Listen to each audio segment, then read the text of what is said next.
मान लो आपसे आपका दोस्त पूछे, तुम प्रवचन सुनने जाते हो, बता सकते हो कि ये आत्मा कब से है? आप उसको बता देना कि जब से भगवान है तब से हम आत्माएं हैं। और यदि वो पुनः प्रश्न करे कि भगवान कब से है, उसको बता देना कि जब से हम आत्माएं हैं तब से भगवान है। और यदि वो तीसरी बार प्रश्न करे कि हम आत्माएं और भगवान दोनों कब से हैं, उसको बता देना कि जब कब भी नहीं था तब से हैं।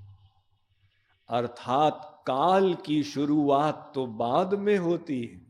जब जब भगवान संसार बनाते तो काल प्रारंभ कर देते। अक्षरात् संजायते कालः, जैसे कोई घड़ी बनाता है और चाबी देकर उसको चालू करता है। लेकिन महाप्रलय में काल था ही नहीं।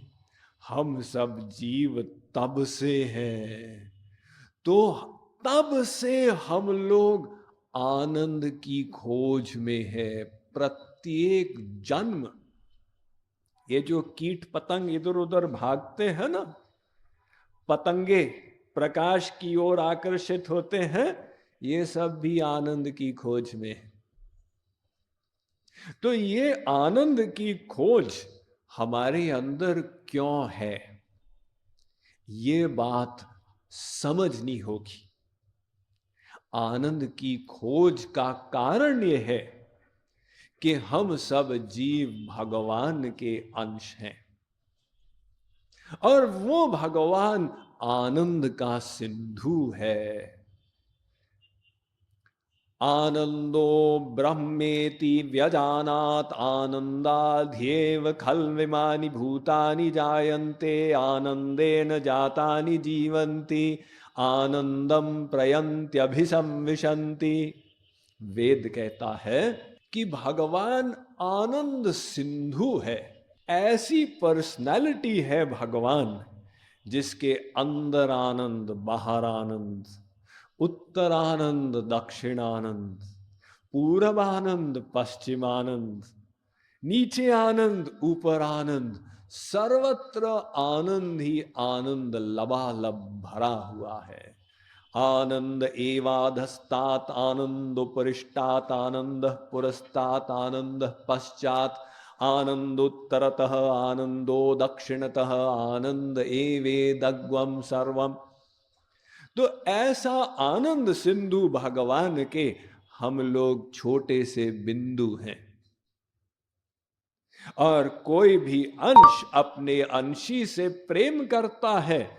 हमारे अंशी आनंद स्वरूप हैं, इसीलिए हम सब के अंदर ये आनंद की कामना है।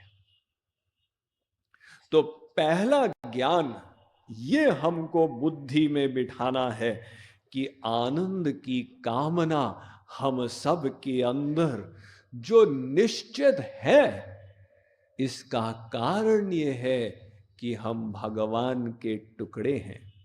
अब दूसरा ज्ञान ये बिठाना है कि वो आनंद हम लोग गलत दिशा में खोज रहे हैं, क्योंकि हम भगवान की ओर पीठ कर दिए हैं तो वो अज्ञान हावी हो गया है, जिस कारण से हम अपने को शरीर मान रहे। ये हमारी बुद्धि का विपर्यय हो चुका है।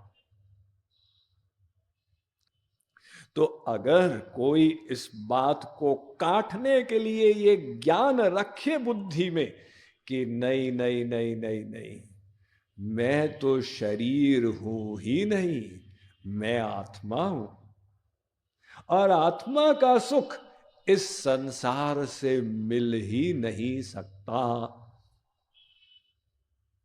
ये निश्चय कर ले। क्यों? क्योंकि आत्मा दिव्य है।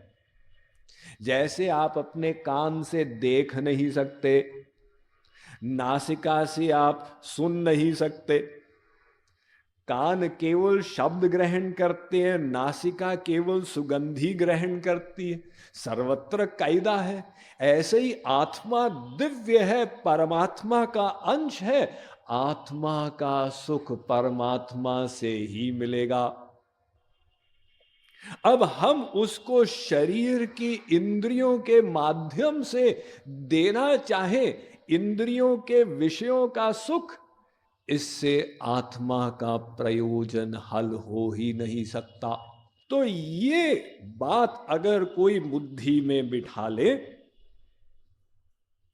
ये दोनों ज्ञान, पहला कि मेरे सुख की इच्छा स्वाभाविक है क्योंकि मैं भगवान का अंश, और दूसरा ये संसार का सुख मेरी आत्मा को संतुष्ट नहीं करेगा, इसलिए मुझे इससे विरक्त होना है।